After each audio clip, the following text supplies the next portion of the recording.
আসসালামু আলাইকুম। সবাই কেমন আছেন? আশা করছি সবাই ভালো আছেন। আমি আল্লাহর রহমতে ভালো আছি। স্বাগত জানাচ্ছি আপনাদেরকে মমস কিচেনে। তো আজকে চটজলদি ঘরে থাকা উপকরণ দিয়ে মায়োনিজ বানিয়েছি আর এগ স্যান্ডউইচ, যা এটার ভিতরে শসা, গাজর, টমেটো কোনো কিছুই দেইনি, জাস্ট ঘরের উপকরণ দিয়ে বানিয়ে ফেলেছি। তাহলে চলেন কথা না বাড়িয়ে আমরা রেসিপিতে চলে যাই যে কীভাবে স্যান্ডউইচটা বানালাম। এখানে 5টা ডিম আমি সিদ্ধ করে নিয়েছি। এগুলোকে এখন আমি একটা কুচুনি দিয়ে কুচিয়ে নিব এভাবে।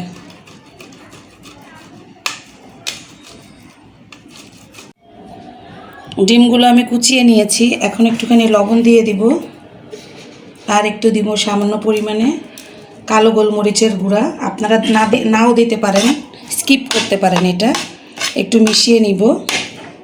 এখন দিব মায়োনিজ, আমার ঘরে তৈরি করা হোমমেড। এটার কালো কালার আসার কারণ একটু আমি কালো গোলমরিচ দিয়ে করেছি। আমরা একটু স্পাইসি খাই তো ভালো লাগে। দিয়ে দিলাম মায়োনিজ, আর দিয়ে দিব টমেটোর সস। টমেটোর সসটা অল্প দিব, মায়োনিজটা বেশি দিব, কারণ আমার বাচ্চারা মায়োনিজটা বেশি পছন্দ করে। খুব চটজলদি ঘরে বানিয়ে ফেলতে পারবেন এই এগ স্যান্ডউইচটা। ঘরে ডিম থাকলে, পাউরুটি থাকলেই হবে। মেয়োনিজ তো আপনারা ঘরেই বানাতে পারেন। এটা সুন্দর করে মিক্সড করে নেব।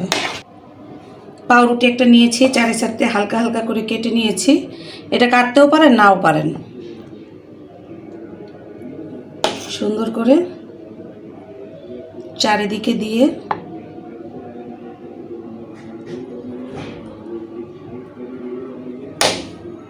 এটার উপর আরেকটা বসিয়ে দিবেন।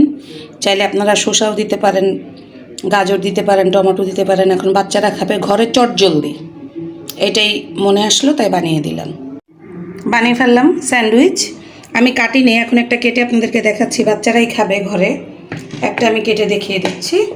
আপনারা চাইলে এভাবেও কেটে নিতে পারেন।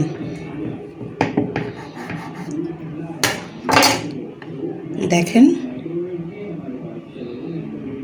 Just wow. এভাবে বানিয়ে খাবেন। আশা করছি রেসিপিটি ভালো লাগছে, একদম ঘরের উপকরণ দিয়েই।